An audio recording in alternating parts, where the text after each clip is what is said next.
Bem, iniciando mais um ano de estudos, de aprendizado, esta nossa primeira reunião das quartas-feiras aqui na Cefam.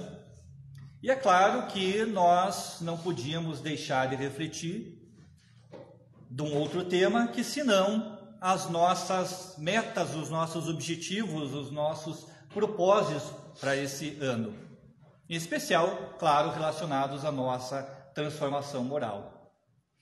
E é claro que algumas pessoas dizem que a mudança de calendário não significa quase nada, é apenas um fato instituído pela civilização, pelos homens. Mas convenhamos que, embora não haja nenhuma mudança por si só em relação ao calendário, mas para nós que enfrentamos as nossas dificuldades, o nosso aprendizado aqui nesse planeta, esses ciclos que iniciam e terminam dentro das nossas existências nos permitem, é claro, uma reflexão a cada período. Que seria de nós se não tivéssemos, por exemplo, os ciclos do dia e da noite? Afinal de contas, há alguns dias em que nós praticamos algumas ações as quais nos envergonhamos e tudo o que desejamos é deitar a nossa cabeça no travesseiro e esquecer daquele dia. Assim também, quando uma mágoa nos ocorre, quando alguma situação desagradável, e nós desejamos que no dia seguinte as coisas sejam melhores. Também com relação às nossas obrigações, quando exageramos nos nossos gastos, nos nossos consumos, e esperamos com certa ansiedade o próximo mês para reequilibrarmos as nossas contas, para traçarmos novos objetivos, e assim, é claro, com relação à mudança dos anos. Esse ciclo de contagem dos anos nos permitem, ao final de cada um deles, e em especial agora ao início de cada novo ciclo, traçarmos algumas metas pessoais. E a gente tem observado, todos nós, tanto pessoalmente na conversa com os nossos amigos e também nas próprias redes sociais, que todos nós, nesse momento, traçamos objetivos relacionados à nossa condição, mas especialmente à nossa condição individual. Então, são metas relacionadas, por exemplo, à mudança de comportamento com a aquisição de hábitos mais saudáveis. Então, são promessas de iniciar ou retomar exercícios físicos, mudar a alimentação, mudar certos hábitos que nós julgamos naquele final de ano prejudiciais ou pouco aproveitáveis e desejamos nesse ano então transformar a nossa vida através desses hábitos. É claro que se temos um comportamento um pouco mais reflexivo, também analisamos as nossas condutas. Nossa, nesse ano eu não fui muito simpático com as pessoas. Eu fui muito impaciente. Eu tratei mal algumas pessoas, eu não tive equilíbrio. Então, esses comportamentos que nós analisamos e nós julgamos nocivos, no início do ano nós traçamos metas de não mais realizá-los. São metas justas, é claro. Muitas delas importam na mudança dos nossos hábitos ou da nossa vida de uma forma geral. E embora a espiritualidade nos diga muitas vezes que devemos florescer aonde Deus nos semeou, isso não impede, é claro, que tomemos decisões relativas à mudança da nossa vida como um todo. Mudança do trabalho, mudança de cidade, início ou fim de algum relacionamento que não esteja sendo proveitoso a ambas as partes. Traçamos novas metas de uma forma geral. Como eu disse, geralmente o nosso pensamento se dá em relação a questões individuais, porque é essa a primeira análise que nós fazemos. E é essa a recomendação que a espiritualidade nos dá. Temos que estar bem para que possamos, então, auxiliar o próximo. Cuidar de nós, esse amor próprio, é algo muito necessário, muito importante para todos nós. E há algumas semanas, acredito que há uns 2 meses, eu fiz aqui nesse auditório uma reflexão num domingo, porque eu não chamo de palestra o que eu falo, mas uma reflexão, em que eu tracei 5 objetivos para uma preparação nossa neste momento de transição planetária. Seriam 5 atitudes possíveis para nós promovermos a nossa transição, a nossa transformação. E eu coloquei como atitudes possíveis, porque na maioria das vezes, quando se buscam nos estudos o comportamento de espíritos elevados, nos parece muito distante. Parece algo impossível de se realizar ou quase impossível. Algo que, se nós formos colocar em prática, nos exigirá uma transformação de comportamento muito grande. Então, eu trouxe 5 comportamentos que quero apenas citá-los agora. Eles estão nesse estudo lá na página da Cefam, mas são 5 questões que nós poderíamos colocar em prática para esse ano. O primeiro deles seria estudar a lei divina, estudar o Evangelho. Às vezes nós apenas lemos alguns trechos do Evangelho segundo o Espiritismo, pouco conhecemos do chamado Velho Testamento, das Escrituras a que Jesus se referia, de todo esse elenco de livros que formam a nossa história religiosa.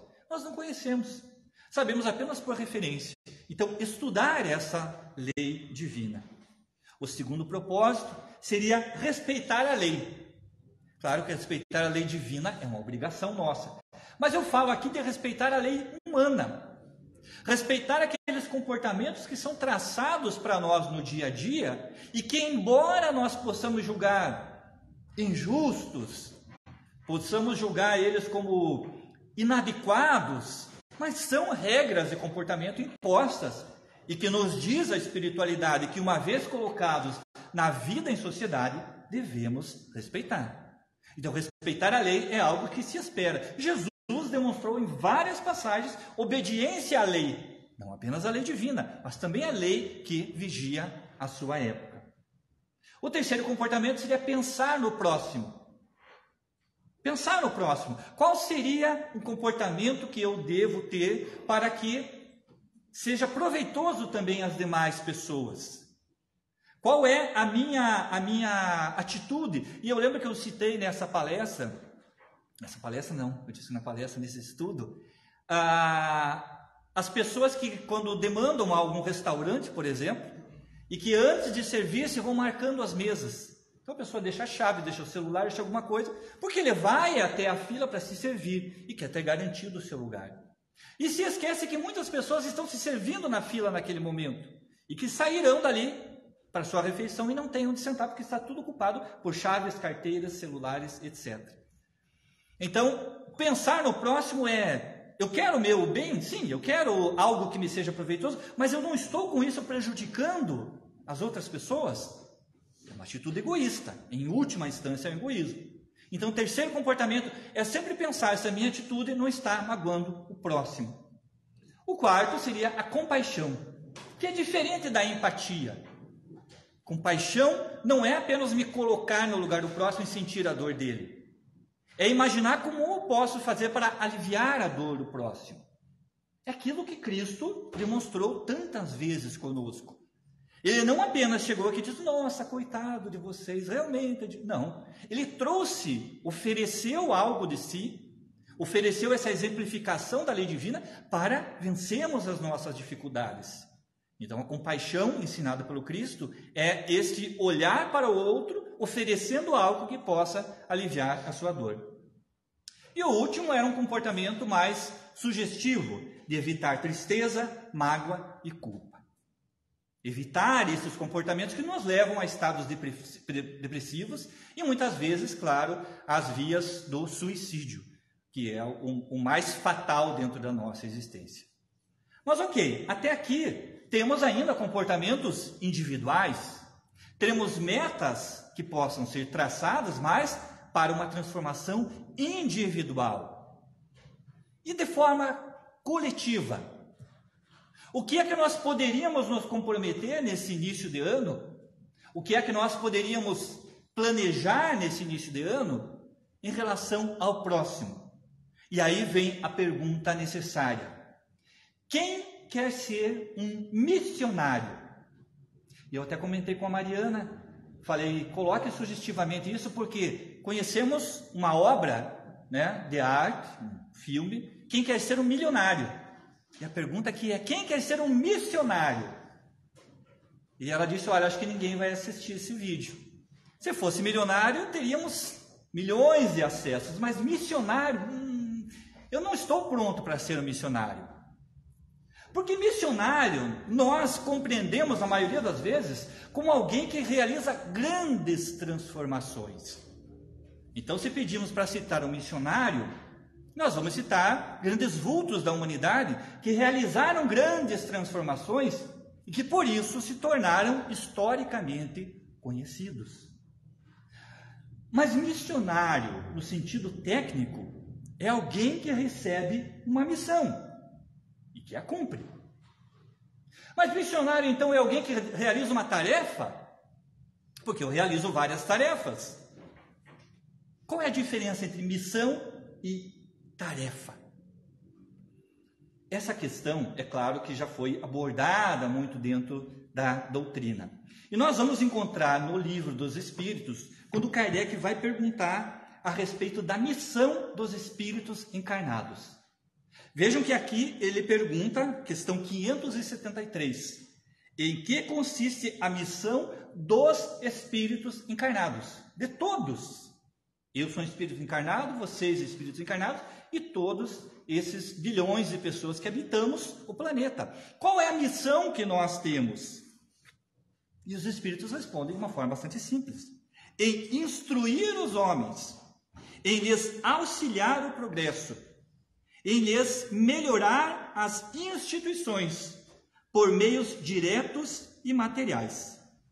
E aí ele fala, vai discorrendo na questão, que fica lá a sugestão para a leitura. As missões, porém, são mais ou menos gerais e importantes.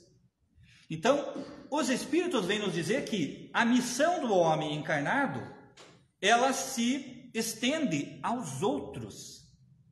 Vejam que é diferente de um objetivo, de um propósito. E quando Kardec vai perguntar qual o objetivo da encarnação, os espíritos são bem claros em dizer, é você buscar o seu progresso e auxiliar no progresso da humanidade. Esse é o objetivo de encarnarmos. Porque senão poderíamos fazer essa nossa elevação apenas no plano espiritual. Não, encarnamos para que nós evoluamos e auxiliemos os outros na sua evolução. Esse é o objetivo da encarnação. E aí ele pergunta qual a missão. A missão é instruir e auxiliar. Mas como é que eu vou instruir e auxiliar? Eu não tenho condições nem de instruir nem de auxiliar. Eu já vi várias pessoas que dizem, olha, eu gostaria muito de ajudar na casa espírita, mas eu não consigo me imaginar lá na frente falando para todo mundo. Como se essa fosse a única tarefa que nós temos, por exemplo, dentro de uma casa espírita. É a mais simples delas. Vir aqui e falar é fácil. Fazer é difícil. Ah, mas eu queria ajudar as pessoas, mas eu não tenho esse desprendimento, eu não tenho condição financeira. Aliás, na condição que eu me encontro, não tem nada que eu possa ajudar. E para acrescentar ainda, eu acho que eu até estou na condição errada, viu? Eu acho que essa história de florescer aonde Deus me plantou, Deus deve ter se equivocado na hora de plantar, porque eu não me encontro na minha profissão, no meu trabalho, na minha tarefa. E aí eu me lembro de uma história do Momento Espírita, que conta de forma bem resumida, um lavrador, um cidadão, lavrando a terra com a sua enxada, um sol, aquele calor desgastante, ele lá no meio do campo, né? E cansado, descontente com a sua condição, acreditando que aquele não era o seu lugar, ele olha para a rodovia próxima e está passando um ônibus. E ele diz assim, esse é o sujeito que é feliz, né? Está lá o motorista sentadinho, com certeza tem ar-condicionado dentro do ônibus. A única tarefa dele é sair de um lugar até o outro, conhece muitos lugares, viaja, esse sim é feliz. Aí passa para o motorista dentro do ônibus. O motorista está ali dirigindo o ônibus, passa um veículo luxuoso, um empresário, né? E ele diz assim, olha, veja, eu estou aqui transportando todas essas pessoas, uma enorme responsabilidade, tenho que cumprir o horário, tenho que enfrentar o trânsito e tudo mais. Queria ser este cidadão que está nesse carro. Olha ali, empresário, tranquilo, deve ter muito dinheiro, não precisa estar cumprindo horário, respeitando o patrão, como eu tenho, etc, etc.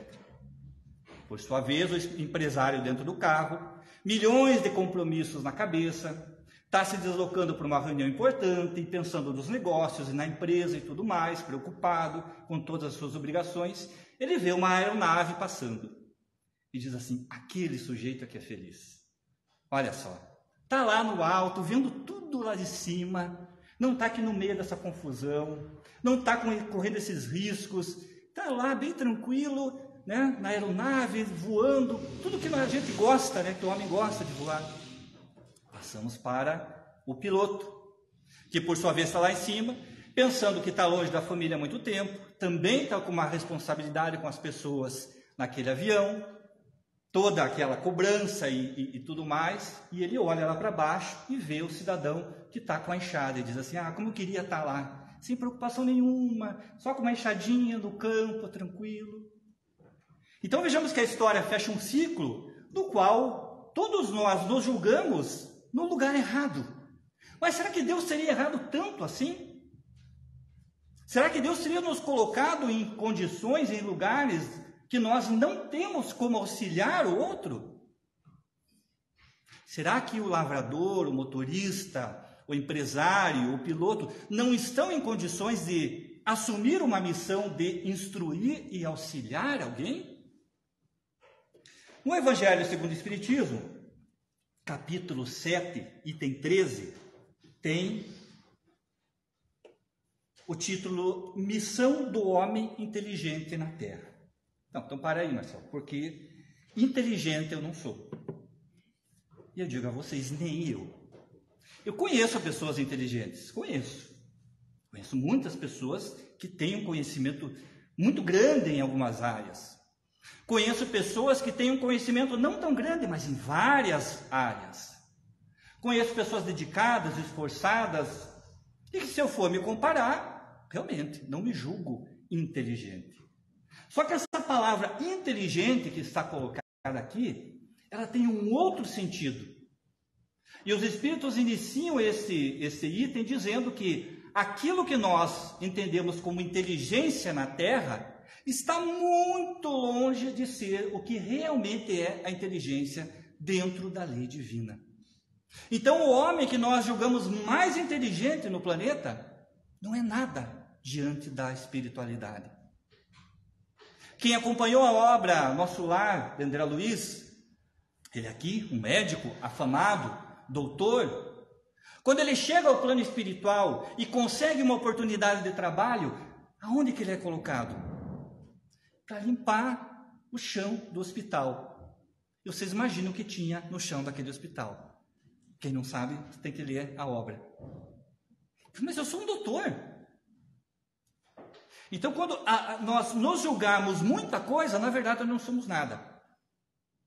Alguém já disse isso no passado, né? Um tal de Sócrates. Que o mais inteligente é o que julga que nada sabe. Mas então, esse que nada sabe, tem como ajudar os outros?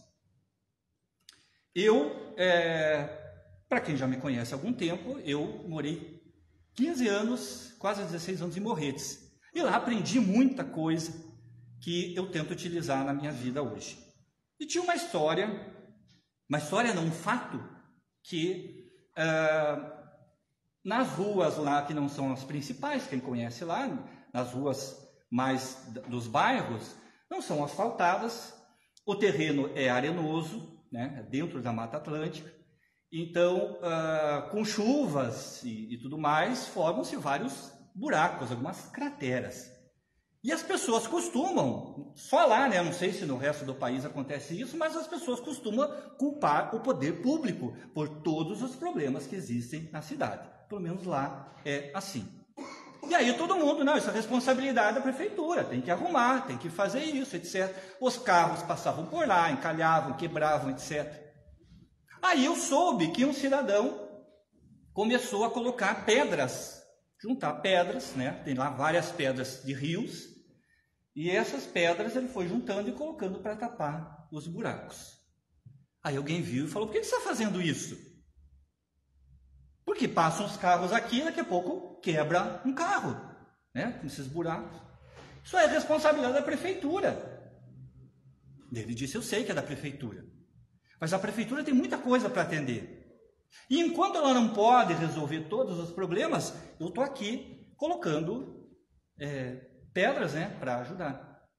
E ninguém foi ajudar. E ele continuou lá colocando pedras, porque no entendimento dele, aquela rua precisava que os carros transitassem, passavam ali muitas famílias e tal, então precisava que tivesse funcionando bem aquela circulação.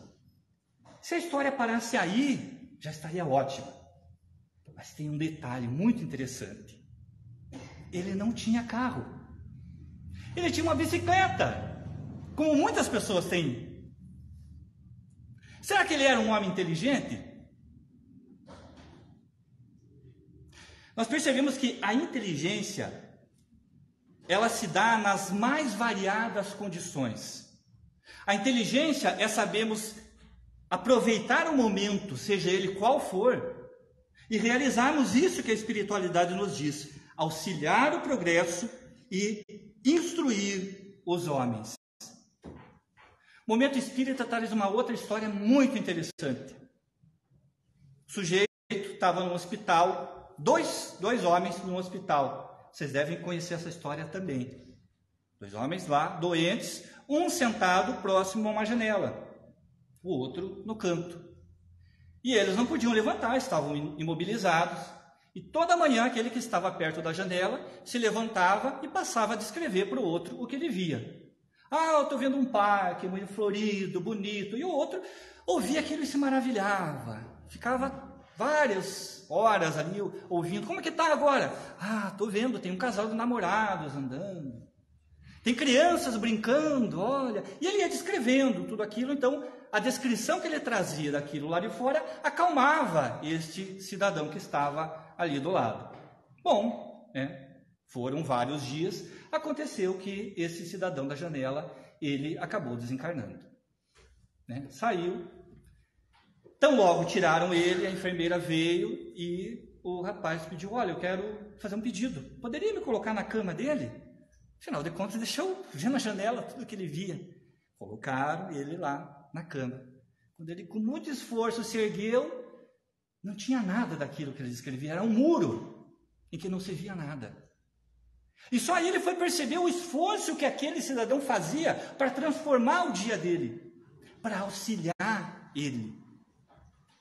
Uma pessoa doente. Acho que era inteligente também.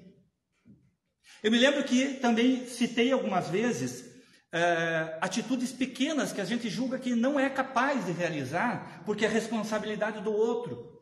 Já contei aqui outras vezes. Eu sempre disse às minhas filhas, e elas achavam até isso engraçado. A gente vai no mercado, tem lá frutas caídas, um tomate, uma batata, alguma coisa. Raramente nós encontramos alguém que vai juntar. Às vezes a pessoa passa pelo corredor, tem um produto caído. Até por medo de ser responsabilizado, ninguém vai juntar. Não, tem alguém para fazer isso.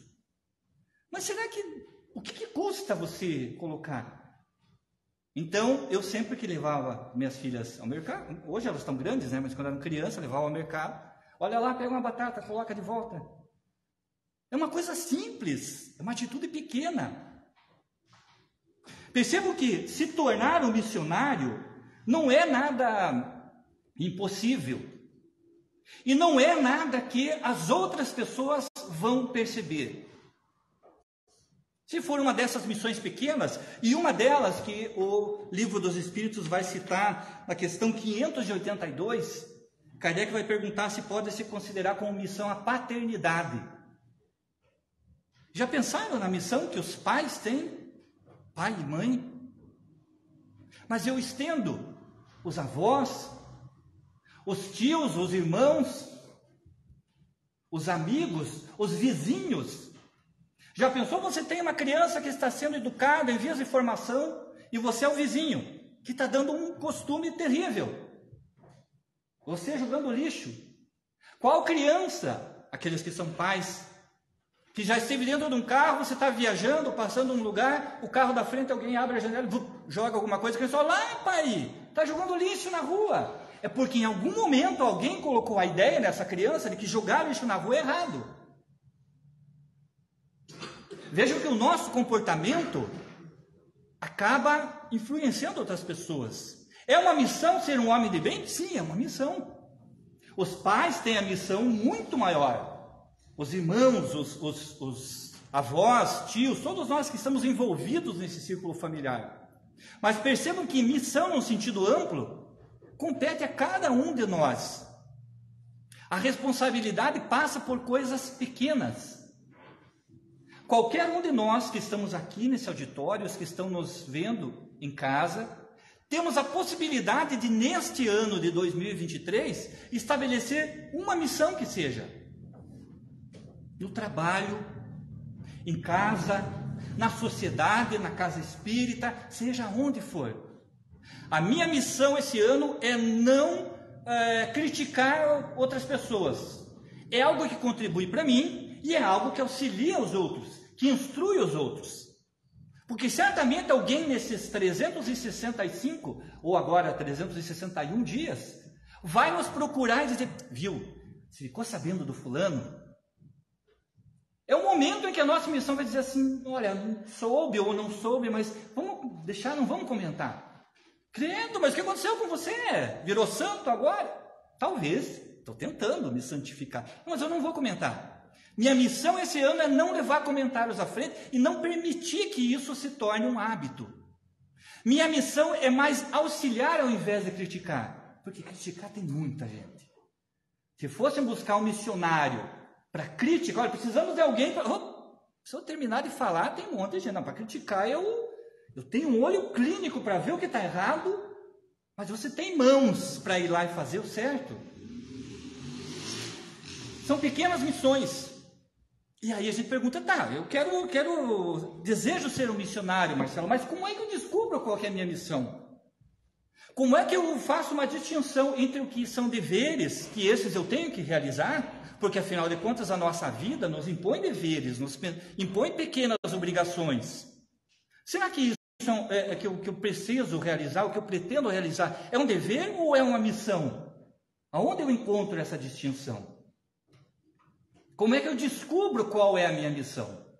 E aí nós vamos nos lembrar daquele que foi chamado como apóstolo dos gentios, Saulo de Tarso, ou Paulo de Tarso, e que na sua mais famosa passagem evangélica, ele se encontra com Cristo, ou ele quando está indo à cidade de Damasco, né, essa passagem bastante conhecida de todos nós, ele visualiza Jesus, né, ele identifica a figura do Cristo, e após o choque, após toda aquela condição que ele se coloca, ele faz uma pergunta que é bastante marcante nesse processo de transformação.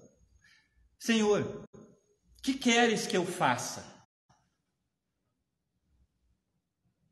E aí Jesus diz a ele que vá até a cidade de Damasco e que aguarde lá instruções que alguém vai procurá-lo. Mas tem um detalhe. Ele está cego. Ele não enxerga. E a missão dele é ir até determinada cidade, etc. Ele vai, e aí tem toda uma transformação, toda uma situação. Bom, o que isso serve para nós? Talvez nós estejamos cegos. Talvez nós não estejamos enxergando por conta do nosso orgulho, por conta da nossa vaidade. Estamos cegos nesse sentido de não enxergar qual é a nossa missão. Então, recomendo a vocês que nesses próximos 364 dias, nós façamos o seguinte.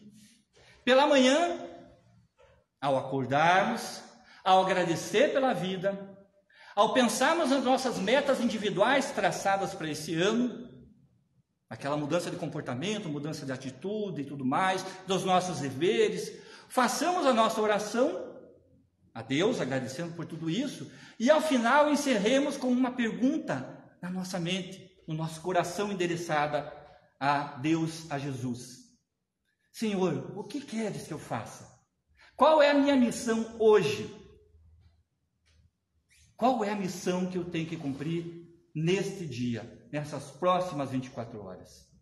E que seja o nosso ano abençoado, missionário, e que ao final dele possamos olhar para trás e dizermos para nós mesmos: cumprimos além dos nossos propósitos, as missões que nos foram incumbidas nesse ano. Que assim seja para todos nós.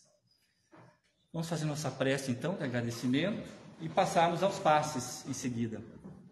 Ainda com nossos pensamentos elevados a Deus e a Jesus, agradecendo por essa oportunidade, agradecendo por tudo aquilo que aqui recebemos, em termos de informação, de estudo, de aprendizado, mas também as boas energias do plano espiritual, a quem endereçamos a todos os necessitados, aos que lembramos em pensamento, aos presentes, aos ausentes, a todos os que sofrem, e assim dizemos, através da oração que Jesus nos ensinou.